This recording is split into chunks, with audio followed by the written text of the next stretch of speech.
चलिए तो स्टार्ट करें बाबू।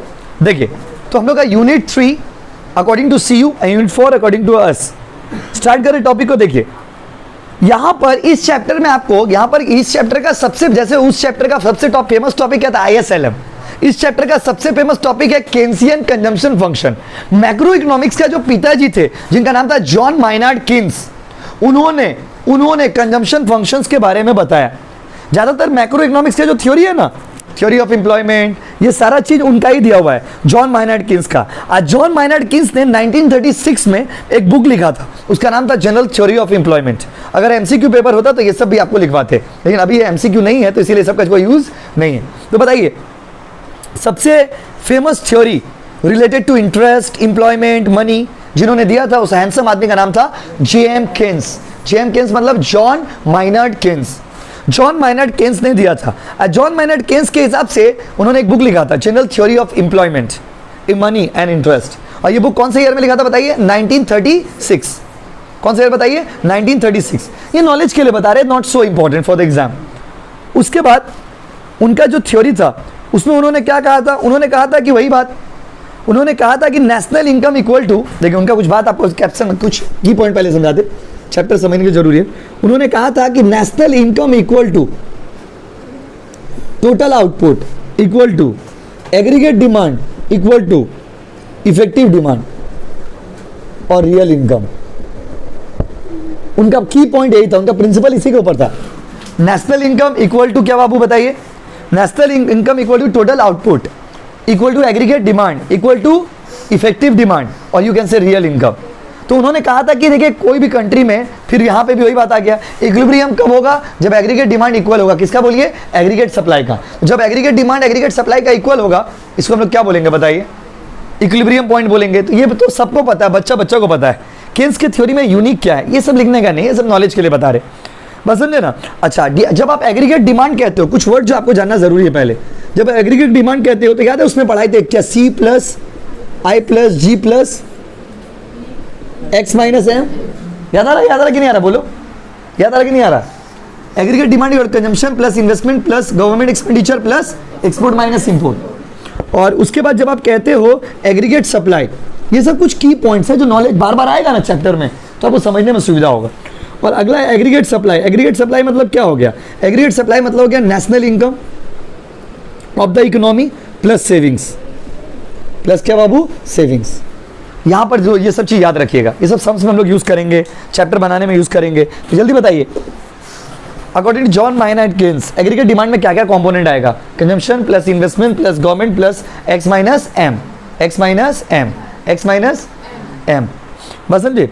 अब देखिए एग्रीगेट डिमांड जो है कितना चीज पे डिपेंड करता है। तो एग्रीगेट डिमांड जो है ना किसी भी कंट्री में, वो किस पे डिपेंड करता है बताइए? एग्रीगेट डिमांड जो है कहीं ना कहीं आपका, कोई भी कंट्री हो, कोई भी इकोनॉमी होगा, उसका जो एग्रीगेट डिमांड है वो दो चीज पे डिपेंड करता है। एक, उस देश में क्या लेवल ऑफ एम्प्लॉयमेंट है, और दूसरा, उस देश में क्या रियल GDP है। बात समझे ना? मतलब क्या हो गया बताइए? लेवल ऑफ एम्प्लॉयमेंट क्या है। अब देखिए यहाँ पे इंटरेस्टिंग है, एम्प्लॉयमेंट होगा, अभी लिखना नहीं है, समझ आ रहे, बेसिक कॉन्सेप्ट, ये बेसिक्स।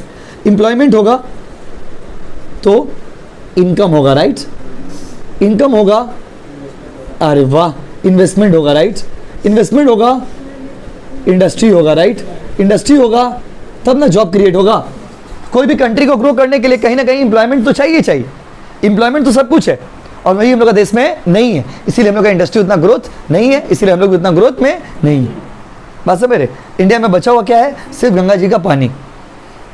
देखिए तो बस समझे ना। अच्छा, अब यहाँ से हम लोग टॉपिक को स्टार्ट करते हैं। ये आपको हम बेसिक आइडिया दिए, इसमें से जितना बात बोले वो एग्जाम पॉइंट ऑफ व्यू से एकदम इंपॉर्टेंट नहीं।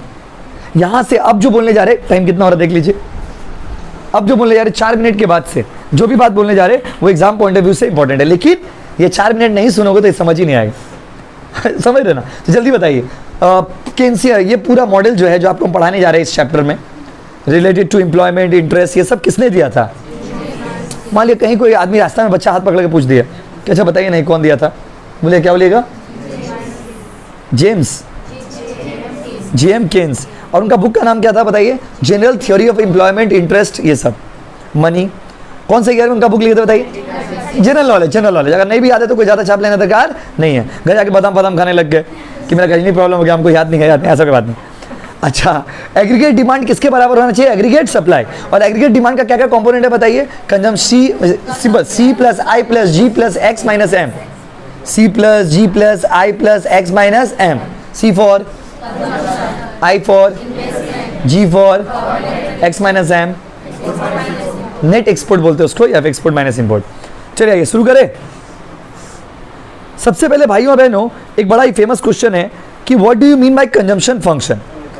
अब अभी उतारो मत बाबा, अभी उसमें बुक में जा ही नहीं रहे। देखिए बात समझिए, हम लोग का सिलेबस में डायरेक्ट लॉन्ग क्वेश्चन है ना, इसीलिए जो भी उसमें लिखा हुआ लॉन्ग क्वेश्चन लिखा हुआ है। But long question you can not make unless until you know the basic concept. तो इसीलिए अभी जो हम बोल रहे हैं वो सब आपको हो तो साइड में अपना लिख लीजिएगा, रफ के लिए, नॉलेज के लिए, समझने के लिए, लेकिन बुक में उसको लिखने दरकार नहीं।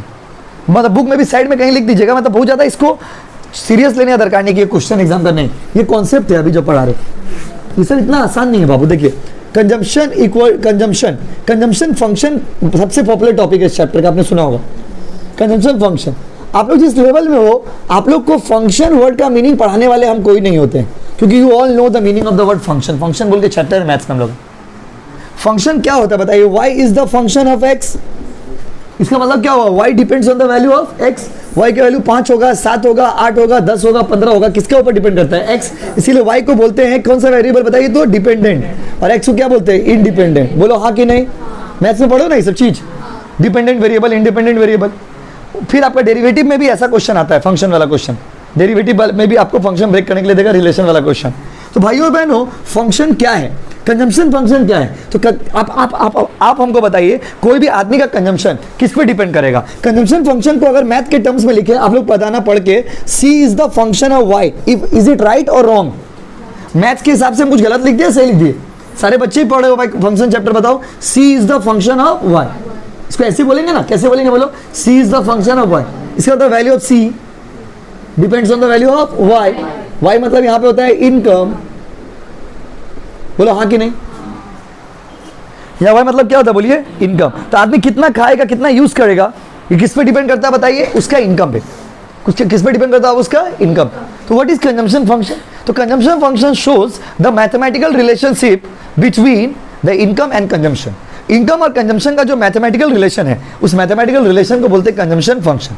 What will be your consumption that depends on your income. And there are two types of consumption of a human being. एक इंसान का दो तरह का कंजम्पशन होता है, एक होता है ऑटोनोमस कंजम्पशन, एक होता है इंड्यूस कंजम्पशन। एक क्या होता है बोलिए? Autonomous consumption. और एक क्या होता है बोलिए? Induce consumption. ये सब ऐसा वर्ड है ना भाइयों और बहनों, ये सब आपको नहीं बताएंगे ना तो हम लोग चैप्टर पूरा, आप कोई भी क्वेश्चन उठाइएगा आप समझ नहीं आएगा। इसीलिए समझिए, तो आज का क्लास पूरा कॉन्सेप्चुअल क्लास है। कॉन्सेप्चुअल क्लास के बाद फिर क्वेश्चन आंसर पढ़ेंगे तो आराम से कंफर्टेबली समझ आएगा। तो मेरे सवालों का जवाब दीजिए, फंक्शन क्या है? तो कंजम्पशन फंक्शन शोज कौन वाला रिलेशन? मैथ वाला रिलेशन। कौन वाला रिलेशन? मैथ वाला रिलेशन बिटवीन किसका किसका बोलिए? Consumption and income. What will be your consumption that is directly proportionate to your income. आपका कंजम्पशन कितना होगा वो पूरा का पूरा किस पे डिपेंड करता है गांव वालों? इनकम पे। Higher the consumption, higher the income. Lower the consumption, lower the income. No consumption, still the consumption. No income, still the consumption. Sir क्या बोले सर आप? नो इनकम तो नो कंजम्पशन होगा ना? नहीं, खाना बंद कर दीजिएगा आप। रोटी, कपड़ा, मकान, बेसिक्स कभी आदमी खाना बंद नहीं कर सकता। ये बड़ा इंटरेस्टिंग रिलेशनशिप है जो शायद आपको बहुत यूनिक लगेगा सुन के। हम लोग बचपन से क्या सीखते आ रहे? High income, high consumption. ज़्यादा कमाएंगे तो ज़्यादा खाएंगे, आदमी अमीर हो जाता है तो महंगा सामान ज़्यादा यूज़ कर देता है। सोचिए जिस जगह आप बात समझिए, जब आप गरीब थे, याद करिए, जब आप गरीब थे या गरीब हो भाइयों और बहनों, तो उस वक्त में आप क्या है, आप नहीं सोचते हो उतना कि लाइफ बॉय लगा रहे, कि लक्स लगा रहे, कि व्हाइट स्टोन लगा रहे, आप नहीं सोचते। गरीब आदमी बेचारा नहीं सोचता है कौन सा लाइफ बॉय, कौन सा लक्स, कौन सा डिटेल, बोले पाउडर है मार दे रहे लाई। क्या है, गरीब आदमी बेचारा उतना नहीं सोचता है। लेकिन एक जब जैसे जैसे आप अमीर हो जाते हो ना, जैसे जैसे आपका इनकम बढ़ने लगेगा, घर परिवार के लोगों का इनकम बढ़ने लगेगा, उस केस में आपका चॉइस चेंज हो जाएगा। कहे पहले आपके लिए लाइफ बॉय, डिटॉल ये सब मैटर नहीं करता था, अभी आप चूजी हो जाओगे। चूजी कौन लोग होते हैं? जो लोग रिच होते हैं, जो पुअर लोग होते हैं, जिनका इनकम लेवल कम होता है। पुअर और रिच मतलब यहाँ पे कोई इमोशनल डेफिनेशन मत ले लीजिए, इमोशनल वे में मत ले लीजिए कि आप गरीब बोल रहे हैं, अमीर बोल रहे हैं, समझाने के लिए बोल, शब्द तो यूज़ करना पड़ेगा ना। तो यहाँ पर पुअर का मतलब हो गया जिनका इनकम लेवल कम। जब इनकम आदमी का कम होगा तो आदमी कम कंजम्पशन करेगा, लो क्वालिटी सामान ज़्यादा खाएगा। बोलिए हाँ कि नहीं बोलिए? जब आप कम कमाइएगा तो लो क्वालिटी सामान क्या खाइएगा? कम। और जब ज़्यादा कमाइएगा तो हाई क्वालिटी सामान आदमी क्या यूज़ करेगा बाबू? ज़्यादा महंगा सामान ज़्यादा यूज़ करेगा। आप देखो जब कोई रिच आदमी शॉपिंग करके निकलता है तो इंस्टाग्राम पे बूमरिंग डालता है, क्या है? वो मॉल से शॉपिंग करके आता है, ऐसे ऐसे प्लास्टिक लेके डालते हैं ना, shopping vibes, shopping vibes, shopping vibes. और हम लोग धनतल्ला से काला प्लास्टिक में शॉपिंग करके आते हैं, तो हमको प्लास्टिक स्टेटर लगाएंगे? आप देखो कभी हम स्टेटर लगाए? कभी देखो शॉपिंग का स्टेटर लगाए, शॉपिंग वाइब्स?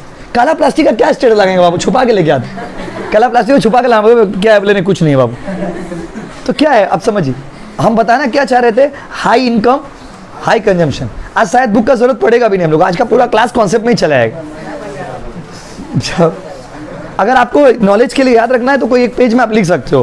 बस बुक के पीछे हम लोग गलती क्या करते हैं ना, इस बार बुक के पीछे ब्लैंक पेज नहीं दी। देखिए बेसिक चालाक होना भी ठीक नहीं होता। हम लोग सोचे कि बुक का पीछे कम पेज देंगे तो बुक बहुत सस्ता में अवेलेबल हो जाएगा, बच्चा लोग अफोर्ड कर पाएगा। अब इसके चक्कर में क्या हुआ, इको में बहुत बार बुक का यूज़ हो रहा, पेज का यूज़ होता है। देखिए कुछ चीज़ ऐसा होता है ना भाइयों बहनों, उसको किताबों में नॉलेज को ना किताब में आप समेट नहीं सकते। बस सबसे बड़ा खराबी यही, knowledge has to be shown somewhere. कहाँ दिखाएंगे? तो नॉलेज जब आपको पढ़ा रहे तो बहुत सारा चीज़ आ रहा है उसमें, जो किताब के लाइन से आप नहीं समझ पाइएगा, तो उसको लिखने के लिए कोई जगह चाहिए हम लोगों को, बात समझे ना? तो ये सब लिखा हुआ रहे, जैसे हम बोल बहुत कुछ रहे, लेकिन लिखा हुआ नहीं रहेगा ना तो आप भूल जाओ। ये भी बात एक तो खराबी है इसका। कोई कॉपी लाए हो क्या आप लोग? तो निकाल लो ना कॉपी या पेज, उसमें नहीं गंदा मत करिए, उसमें सारा आंसर इंपॉर्टेंट है, सारा अलग से पढ़ेंगे। कॉपी या पेज किसी के पास है तो निकाल लीजिए, बस ऑनलाइन ऑफलाइन जितने बच्चे लोगों, क्योंकि ये सब कॉन्सेप्ट नहीं समझेंगे ना तो टॉपिक समझ नहीं आएगा। आज पूरा बैकग्राउंड रेडी करें, जहां भी जगह दिख रहा बुक में लिख लीजिए ना, कोचिंग का बुक में ही जहां भी जगह दिख रहा लिख लीजिए, कोचिंग का बुक में जहां भी खाली दिख रहा लिख लीजिए, क्या प्रॉब्लम है? हाँ, क्योंकि देखिए बहुत कुछ बोले आपको उतना याद ही नहीं रहेगा, सबसे बड़ा बात यही। पहले यहां तक जितना बोले उसमें से लिख लीजिए पॉइंट। बोले पॉइंट नंबर 1 लिखिए, बात नहीं बाबू, पॉइंट नंबर 1 लिखिए,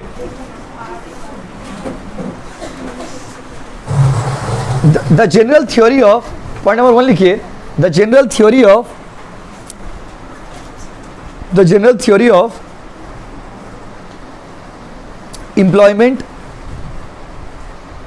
employment comma money and interest was given by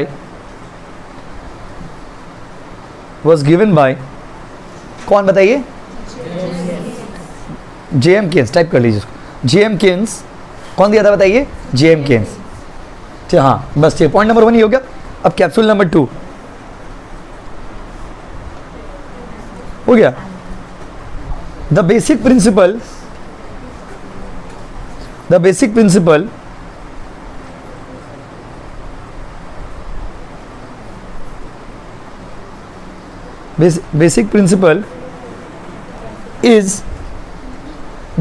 is के बाद ऐसे AD equal to AS, aggregate demand equal to aggregate supply.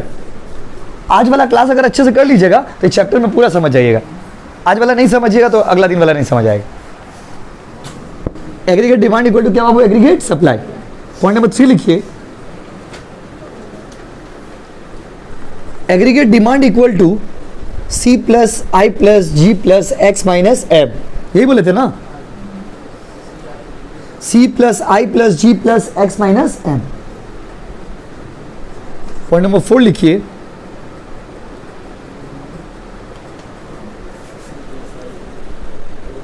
Point number 4 लिखिए, इक्विलिब्रियम इक्वल टू, आपको आप लोग सभी को पता है इक्विलिब्रियम कब होगा? जब aggregate demand is equal to, हाँ कि नहीं? Point number 4।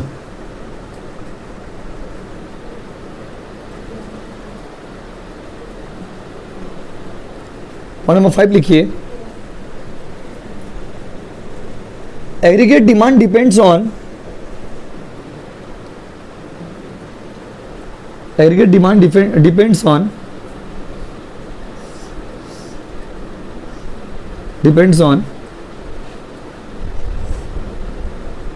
level of employment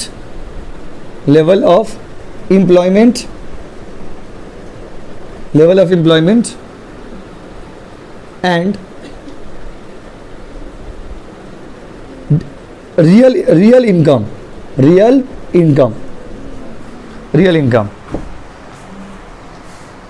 real income हो गया।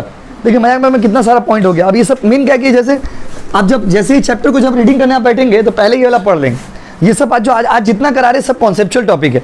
आज क्वेश्चन आंसर वाला फॉर्मेटिंग में कुछ नहीं पढ़ रहे हम लोग, आज पूरा चैप्टर का रेडी कर रहे हैं हम लोग, बात समझे ना। तो भाइयों बहनों यहाँ तक समझ गए ना कितना पॉइंट लिखे। अब जब भी पढ़ने बैठेंगे 5 पॉइंट का रीडिंग मान लीजिएगा। टाइप्स अब जा रहे हैं उसमें जाएंगे, उसमें अभी पहुंचे नहीं, ये पहले पुराना टॉपिक। उसके बाद अच्छा अगला टॉपिक क्या, उसके बाद लिखिए पॉइंट नंबर 6 लिखिए consumption function. Consumption function, consumption function, point number 6 लिखिए कंजम्पशन फंक्शन। बोले लिखिए it shows the mathematical relationship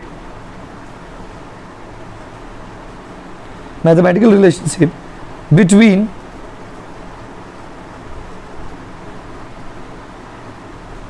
consumption and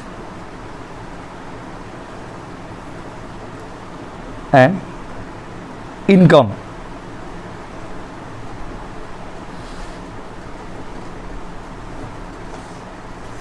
आइए देखिए कंजम्पशन है क्या बाबू, इनकम। अब उसके बाद कितना पॉइंट हो गया बताइए, 5 की 6 हो गया ना। पॉइंट नंबर 7 लिखिए C इक्वल टू FI मतलब FY, here Y refers to income.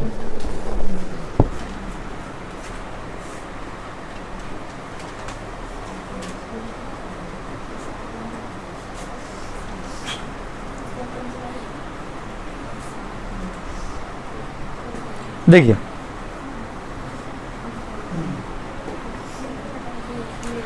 Keynes ने क्या कहा था, देखिए कोई भी आदमी का जो कंजम्पशन होगा वो कैसा होगा। तो देखिए mathematical relationship between 2 variables. Consumption function का मतलब ही क्या होता है, मैथ्स के हिसाब से अगर आप फंक्शन कहते हो इसका मतलब होता है मैथमेटिकल रिलेशन बिटवीन 2 वेरिएबल। और जब आप कंजम्पशन फंक्शन कहते हो इसका मतलब होता है mathematical relationship between the consumption and income. Higher the income higher the consumption, lower the income lower the consumption, no income still the consumption. लिखिए यहाँ पे पॉइंट नंबर कितना बाबू, पॉइंट नंबर 8 लिखिए consumption has direct relationship, consumption has direct relationship with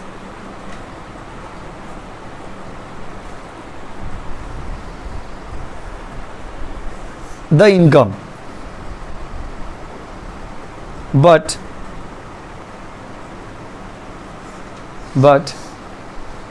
consumption arises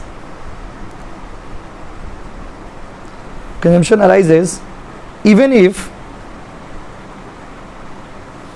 there are no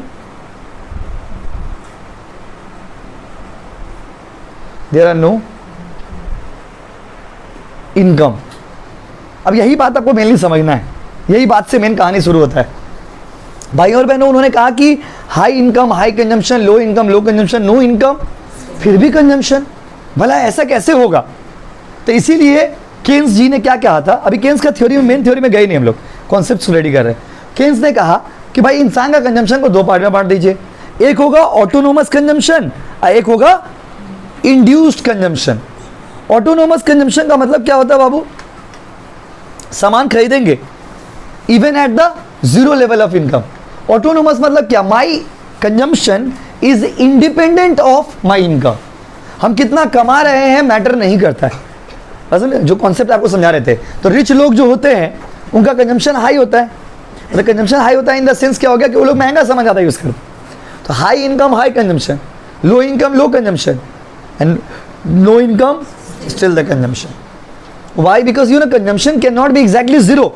consumption exactly zero नहीं हो सकता। मतलब अगर मान लीजिए आपको मैं यूनिक चीज़ दिखाते हैं, डायग्रामेटिकल प्रेजेंटेशन करते हैं, सम्स बनाएं, कभी भी डायग्राम बनाएंगे इस चैप्टर में तो देखिएगा कुछ ऐसा होगा एक्स वाई ओ, ठीक है बाबू। अब देखिए ये मान लीजिए 45 डिग्री का लाइन ड्रॉ किया जाता है, ड्रॉ कर लिए।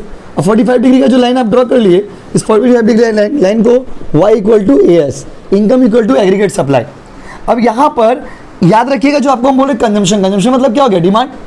कंजम्पशन मतलब क्या हो गया, डिमांड हो गया ना। कंजम्पशन का लाइन कभी भी यहाँ से स्टार्ट नहीं होगा जीरो से, कंजम्पशन का लाइन हमेशा थोड़ा ऊपर से ऐसा होगा, ये हो गया कंजम्पशन का लाइन, एग्रीगेट डिमांड। अभी थोड़ी देर पहले पढ़ा है ना नेशनल इनकम मतलब सप्लाई, तो ये देखिए अब ये सप्लाई का लाइन हो गया, ये किसका लाइन हो गया, वो डिमांड का। जब भी आप लोगों में जिन्होंने भी कॉलेज में थोड़ा बहुत भी क्लासेस किया होगा, आपने देखा होगा इस चैप्टर में ज़्यादातर डायग्राम इसके बेस पे ही, आप अगर थोड़ा माइंड पे फोकस करके याद करिए या कॉपी पलट के घर में आके देखिएगा, देखिए ज़्यादातर डायग्राम इस बेसिस पे, बेसिक्स डायग्राम यही है। मतलब जब जो भी डायग्राम बनाएंगे उसमें बेसिक्स है, इतना तो होगा ही होगा। इसके अलावा जो थोड़ा बहुत ऐड, एडिशन, मल्टीप्लिकेशन जो भी प्लस माइनस करेंगे। ये क्या बता रहा पता है, डायग्रामेटिकल प्रेजेंटेशन यहाँ से क्यों शुरू हो रहा है भला, यहाँ से क्यों, वाई फ्रॉम देयर, यहाँ से क्यों डायग्राम शुरू हो रहा है, कि यहाँ से भी तो शुरू कर सकते थे ना आप, यहाँ से भी तो शुरू कर सकते थे ना आप, जीरो से शुरू नहीं कर सकते, क्यों नहीं कर सकते बोलो, there are some consumption that you have to do. आप खाना खाना नहीं बंद कर सकते, खाना खाना बंद कर दीजिएगा।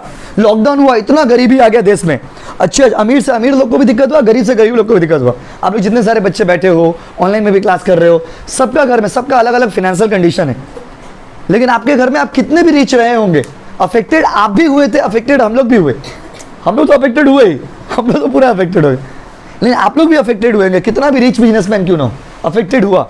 हाँ थोड़ा बहुत अगर कम अफेक्टेड हुआ तो मोदी दुकान जिनका है वो लोग कम अफेक्टेड हुए, मतलब जिनका दूध का बिजनेस वो लोग कम अफेक्टेड हुए, जिनका दवा का बिजनेस वो लोग कम अफेक्टेड हुए, बाकी अफेक्टेड हो सब हो। क्या है आप बताइए, आदमी बाहर निकलेगा, जैसे दवा दुकान ही जिसका है, आदमी बाहर निकलेगा, बीमार होगा तब ना दवा खरीदने आएगा।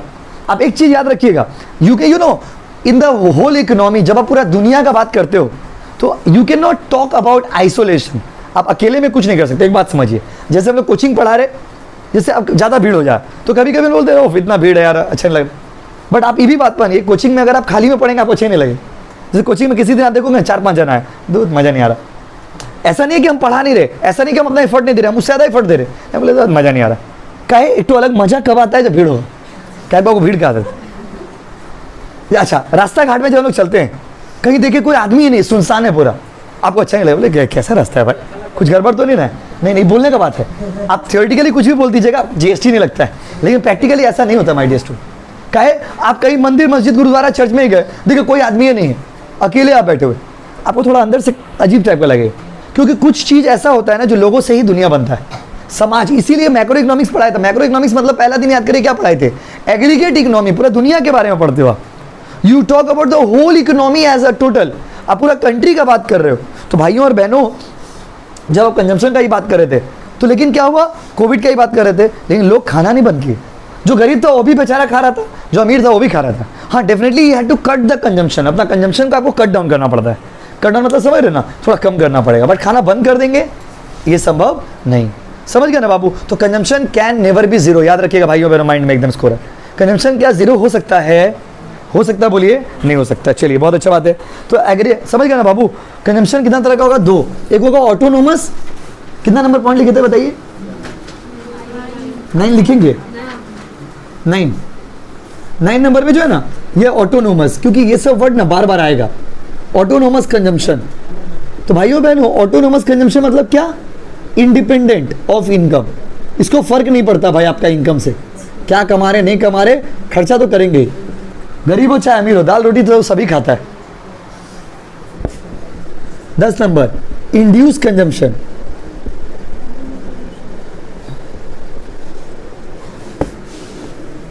Affected by income, affected by income.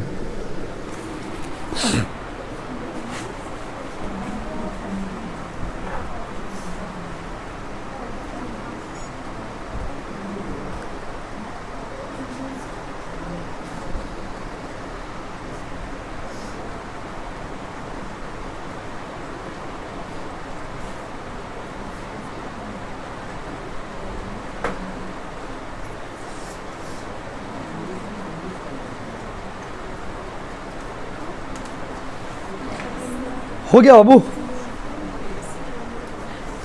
अच्छा तो कैन आई से लाइक, हो गया बाबू। तो can I say like this, C equal to consumption equal to autonomous plus induce. हम ऐसा कह सकते कि नहीं सकते बताइए, हम ऐसा कह सकते कि नहीं कह सकते बताइए।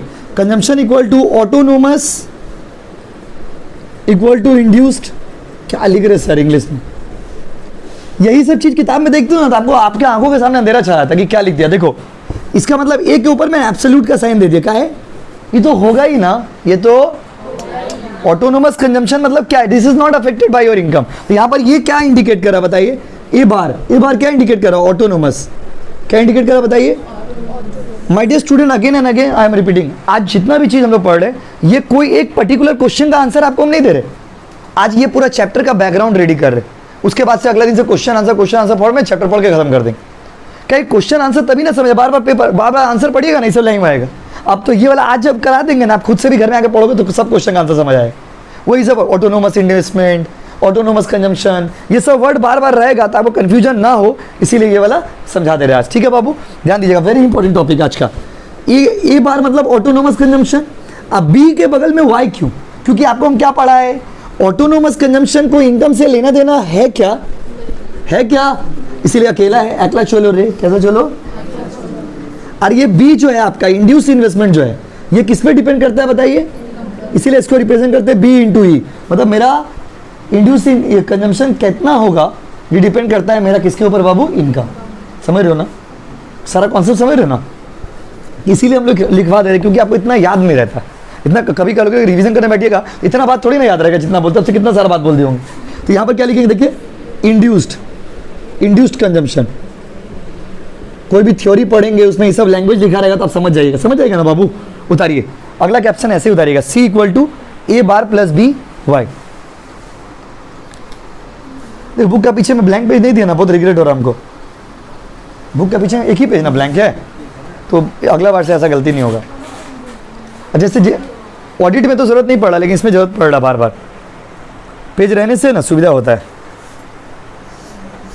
चले आप जब घर में आना थोड़ा पेज पलट के देखना इस बुक का सारा चैप्टर को, सारा क्वेश्चन को, इस चैप्टर का सारा क्वेश्चन देखोगे उसमें बेसिक डायग्राम वही दिखेगा, जो डायग्राम हम बनाए सब में देखोगे घूर फिर के वैसा डायग्राम बना हुआ बार बार, उसी के बेसिस पे बहुत सारी चीज़ है, वो मेन जाए डायग्राम, वो बेसिक डायग्राम है, समझ गए ना। इजी है चैप्टर, बस खाली कॉन्सेप्ट आज का बहुत जरूरी है। तो हम अभी तक कितना पॉइंट पढ़ा है बताओ, 10 कॉपी दीजिए, 10 पॉइंट पढ़ा है ना। 10 पॉइंट में स्टार्टिंग का 1 नंबर और 2 नंबर बेकार है, उसका कोई कॉन्सेप्चुअली यूज नहीं है, उसके बाद से सब इंपॉर्टेंट है, सब ध्यान से पढ़िएगा। ठीक है, हम पूछ रहे बताइए, खत्म नहीं हुआ अभी और बताएंगे, मतलब तो यहाँ तक पूछ रहे एग्रीगेट डिमांड में क्या क्या आता है बताइए। एग्रीगेट सप्लाई में क्या होता है, नेशनल इनकम प्लस सेविंग्स, मतलब एग्रीगेट सप्लाई क्या है, एग्रीगेट सेविंग्स क्या है। इक्विलिब्रियम कब होगा, जब एग्रीगेट डिमांड इक्वल टू, भाषा समझ रहे हो ना, इकोनॉमिक्स का भाषा है, हम लोग का लेजेंड लोग का भाषा है। उसके बाद एग्रीगेट डिमांड डिपेंड करता है किसके ऊपर बताइए, एम्प्लॉयमेंट और रियल इनकम। अच्छा, mathematical relation between consumption and income is known as which function, consumption function. Consumption function is denoted as C equal to F into Y, ऐसे नहीं दिखाते फंक्शन को। और उसके बताइए वेन्यू से कंजम्पशन कितना तरह का, कंजम्पशन और इनकम का रिलेशन कैसा है, high income, low income, no income. क्यों, कमाएंगे तो खाएंगे कहाँ से, सेविंग से सर, सेविंग से। इकोनॉमिक्स समझिए, कहाँ से खाएंगे, आपके मन में सवाल आएगा ना, क्योंकि आप अगर ट्यूशन से बाहर निकलिएगा तो आपके मन को ये सवाल परेशान करेगा कि भैया बोले खाएंगे, कमाई नहीं होगा फिर भी खाएंगे कहाँ से, कमाई नहीं होगा तो सेविंग से बाबू, सेविंग से। जो भी सर सेविंग नहीं हुआ तो कोई बच्चा आप लोग में सोचता होगा मांग के सर, मांग के सर, कोई नहीं दिया तो छीन के सर, छीन के, कहीं ना कैसे देगा। इकोनॉमिक्स नेगेटिव बात नहीं करता है, इसीलिए छीनने पीने वाला बात लिखा हुआ नहीं किताब में, बट सच्चाई यही। अब भाई समझ गया ना, तो बताइए कंजम्पशन, ये सिंबल समझे, symbol C equal to A absolute, मतलब A bar plus B into Y. अब ये वाला कोड आप ही समझ पाओगे, ए का मतलब ऑटोनोमस, बी का मतलब इंड्यूस। सर बी के साथ वाई क्यों आया, क्योंकि बी डिपेंड करता है वाई पे, यस और नो गाइस, क्लियर। कॉन्सेप्ट कितना हो गया, 10। अब आइए समझ, ऑटोनोमस, इंड्यूस, फिंड्यूस सब समझ गए। अब देखिए कुछ कॉन्सेप्ट्स है जो बार बार आपको इसमें आएगा। कितना कॉन्सेप्ट हो गया बताइए, 11। कुछ साइकोलॉजिकल लॉ है कंजम्पशन से रिलेटेड, साइकोलॉजिकल लॉ उसको इकोनॉमिक्स में बोलते हैं, वो आपको जाना बहुत ज़रूरी है। तो सबसे पहला शब्द कितना वर्ड हो गया, 10 हो गया ना। 11 नंबर वर्ड है एपीसी, बार आएगा सम्स में, किसी ने सुना होगा। एपीसी का फॉर्म होता है average propensity to consume, average propensity to consume. Average propensity to consume का मतलब होता है भाई बहनों, अगर बहुत ही सिंपल लैंग्वेज में आपको बोले तो it is a ratio between consumption and income. It is a ratio between consumption and income. APC का फुल फॉर्म होता है, अभी लिखिए मत, एवरेज प्रोपेंसिटी टू क्या बाबू, कंज्यूम। और देखिए एपीसी का फुल फॉर्म होता है average propensity to consume, and it is simply the ratio between C and Y. Sir what is the meaning of C? I don't need to explain that, क्योंकि you know this. C का full form बोलिए ना please, सभी का दिन है, चुप मत रही, बोलिए।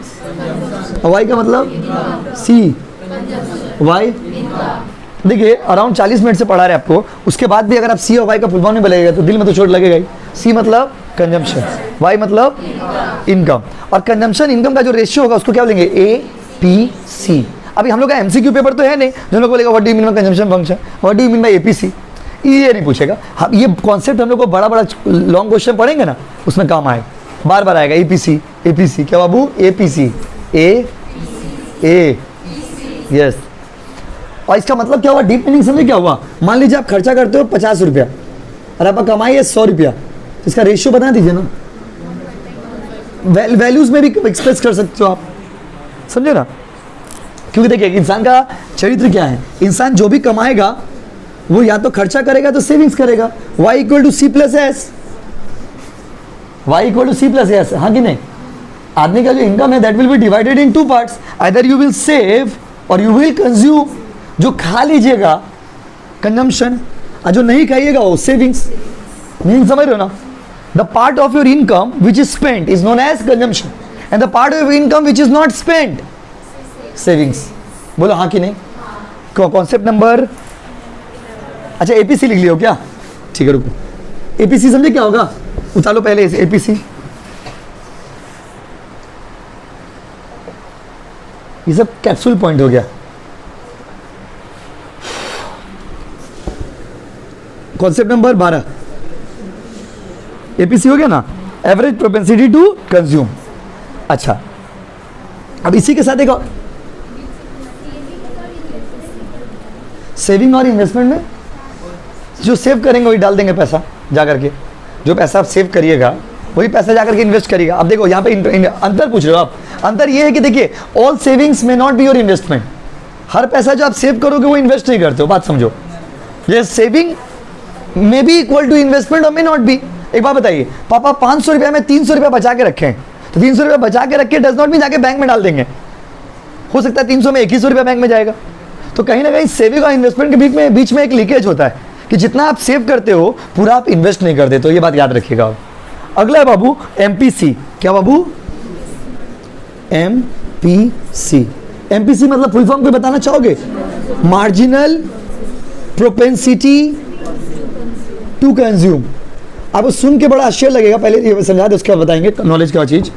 अच्छा इसका फॉर्मूला बनाना है हमको, एक बाबू इधर देख लीजिए ना, इसका फॉर्मूला बनाना है। सेम फॉर्मूला होगा, मार्जिनल का मतलब इकोनॉमिक्स में होता है एक्स्ट्रा या एडिशनल या चेंज।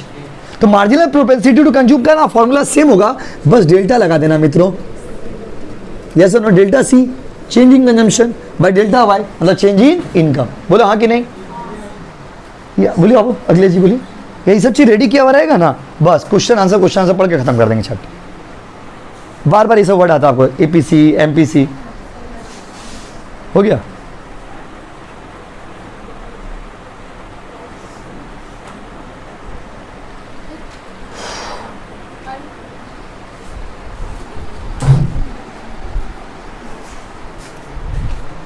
चले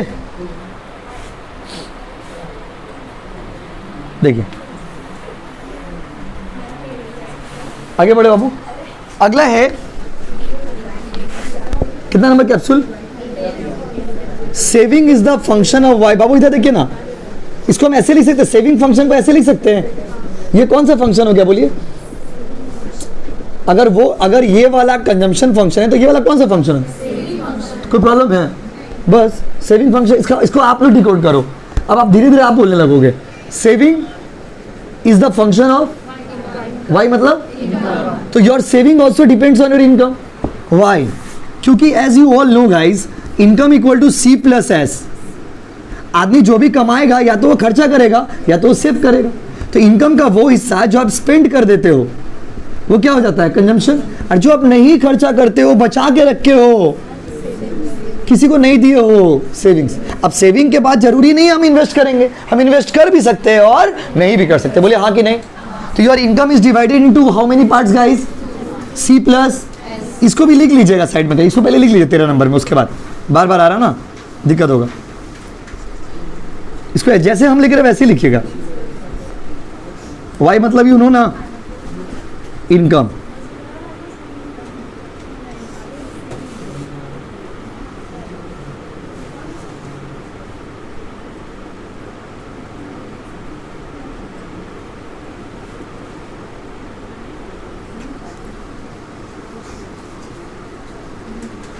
आओ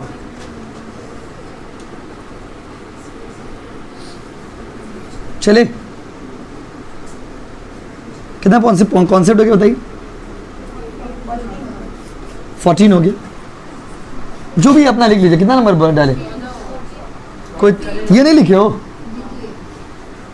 जो भी है बाबा अपना हिसाब से नंबरिंग कर लीजिएगा आप लोग, क्योंकि देखिए जित आज हम लोग क्या कर रहे हैं, उस पूरा चैप्टर का कॉन्सेप्ट पढ़ रहे, थोड़ी ना यही आपको दे देगा क्वेश्चन। अब ये सब चीज़ हम लोग को हेल्प करेगा इस टॉपिक को समझने में। बार बार ऐसे हो रहा है कंजम्पशन फंक्शन, सेविंग फंक्शन, तो भाइयों बहनों सेविंग फंक्शन लिख लेना। तो अगर कंजम्पशन फंक्शन को आप लिख सकते हो C is the function of Y, so is obviously क्या बाबू, obviously you can write saving is the function of Y also. हाँ कि नहीं? समझ गया ना? अच्छा फिर यहाँ भी कौन सा कॉन्सेप्ट होगा बताइए? एपीसी और एपीएस होगा ना? यहाँ भी तो एपीएस होगा ना। एपीएस का फुल फॉर्म क्या होगा बताइए? Average propensity to save. इसका फॉर्मूला क्या बन जाएगा आप बताइए? आप लोग ट्राई करिए, कोई बच्चा बनाना चाहोगे तो बोलो। S by Y. हम इसीलिए बोले ना, एक बार समझा देंगे ना तो पानी हो जाओगे। क्या हो जाओगे? पानी। और उसके पॉइंट नंबर 15 एमपीएस, आप बता दो ना। अब इसे फुल फॉर्म नहीं लिख रहे क्योंकि आप समझ गए। उतारिए, उतार लीजिए ना। अरे इतना भी अहंकार नहीं, गुजार वो नहीं करेंगे।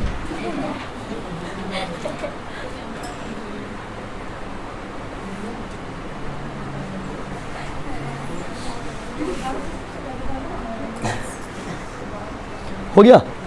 2 कॉन्सेप्ट और पढ़ाएंगे आपको आज के लिए। हो गया यहां तक?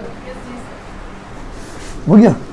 And the 2 more concepts guys, उसके फिर अगला दिन से अपना चैप्टर में एंटर कर जाएंगे लॉन्ग क्वेश्चन में। आइए, ये पूरा चैप्टर का बेस था भाइयों बहनों। Relation between APS and APC, इससे सम्स भी आता है इस पार्ट से। एपीएस और एपीसी में क्या रिलेशन है? तो एक शब्द में आपको कह दे 1 equal to APC plus APS, क्योंकि बाबा इधर क्या बताए थे? Income equal to consumption plus savings, बोले थे ना, कंजम्पशन प्लस सेविंग्स। तो क्वेश्चन में बोला गया है कि रिलेशन क्या है, मतलब एपीसी और एपीएस दोनों को जोड़िए तो कितना आएगा? 1। जैसे लेट द इनकम भी 1, अगर आपका कंजम्पशन 0.6 होगा तो सेविंग कितना होगा? 0.4। कंजम्पशन 0.7 होगा तो सेविंग्स कितना होगा? 0.3। कंजम्पशन 0.8 होगा तो सेविंग कितना होगा? हाँ कि नहीं? अच्छा, इसको प्रूफ कभी कभी मांग लेता है, तो प्रूफ तो डिटेल में करेंगे ही, शॉर्ट में समझिए। एज वी नो, जैसा कि हम जानते हैं, जैसा कि हम क्या जानते हैं, income equal to consumption plus savings. तो यहाँ पर उसका लिखिएगा, देखिए यहाँ पर हम लोग income equal to Y, consumption का जगह पर एपीसी है ना, एपीसी का फॉर्मूला क्या है? सी बाई वाई। देखो इनकम इक्वल टू क्या हो गया? Consumption plus savings. तो यहाँ पर कंजम्पशन मतलब एपीसी, यहाँ पर सेविंग मतलब क्या हो गया? एपीएस। तो यहाँ पर सिंपल में लिखिए dividing both side by Y, ऐसे कर सकते हैं ना मैथ्स में। देखिए भाई, इकोनॉमिक्स पढ़ने के लिए भी मैथ्स आना चाहिए। दोनों साइड वाई से मल्टीप्लाई डिवाइड कर सकते हैं ना, कोई भी चीज़ दोनों साइड तो डिवाइड कर सकते हैं। हाँ कि नहीं बोल दीजिए, बात खत्म है। Y by Y, C by Y, S by Y. As we all know Y by Y केटे के 1। As we all know C by Y का फॉर्मूला किसका था बताइए? एपीसी का। और एस बाई वाई किसका था? एपीएस का। बोलो हाँ कि नहीं? प्रूफ हो गया। संजय जी फिर से बोले क्या? संजय फिर से बोले। देखिए ये पता है ना आपको, इधर आओ बाबू, इधर आओ। ये पता है ना आपको, income equal to consumption plus savings dividing both side by Y by Y का कितना है? 1। और सी बाय वाई अभी थोड़ा देर पहले तो आप ही तो बोले थे, सी बाय वाई किसका फॉर्मूला है? एपीसी का। सी बाय वाई किसका फॉर्मूला है? एपीसी का। एस बाय किसका फॉर्मूला है? एपीएस का। तो APC plus APS equal to 1। Proof हो गया ना? उतारी,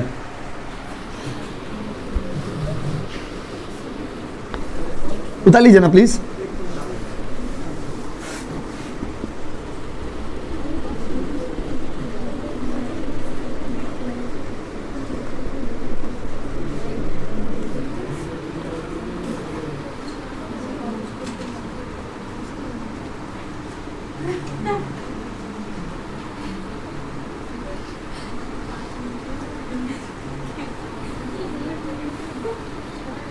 आस्ते आस्ते, वो बात नहीं।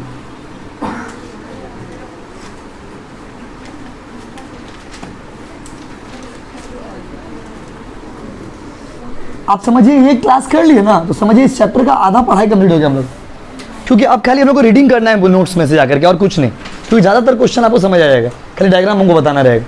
ये सब कॉन्सेप्ट आपको क्लियर रहना चाहिए, चलिए बाबू, क्योंकि बहुत बार तो ऐसा क्वेश्चन पूछा, so the relation between MPC and MPS. अभी तो रिलेशन एपीसी है, एपीएस है, एपीएस और एपीसी का रिलेशन जैसे बताए वैसे एमपीसी और एमपीएस का relation. Ready? As we know, जैसा कि हम जानते हैं, जैसा कि हम क्या जानते हैं, अगर इनकम में चेंज होगा तो कंजम्पशन में भी चेंज होगा और सेविंग में भी चेंज होगा, हाँ कि नहीं? बोर्ड में बाबू, बोर्ड में, इधर उधर तो बाद में भी देख लोगे। Change in consumption equal two plus change in saving, हाँ कि नहीं? तो फिर से वही बात, डिवाइडिंग बोथ साइड बाय, देखते किसका मैथ्स कितना अच्छा, बोथ साइड बाय वाई या डेल्टा वाई? अरे बाबू, अरे delta Y by delta Y, delta C by delta Y, delta S by delta Y, delta Y by Y केटे गए छे। ये किसका फॉर्मूला था बताइए? एमपीसी। ये किसका फॉर्मूला है? एमपीएस। छापो, प्रूफ कर दिए ना जारी। समझ रहे? 40% पढ़ाई हम लोग का हो चुका है ऑलरेडी, अब खाली 60% का दे रही है। Thank you guys.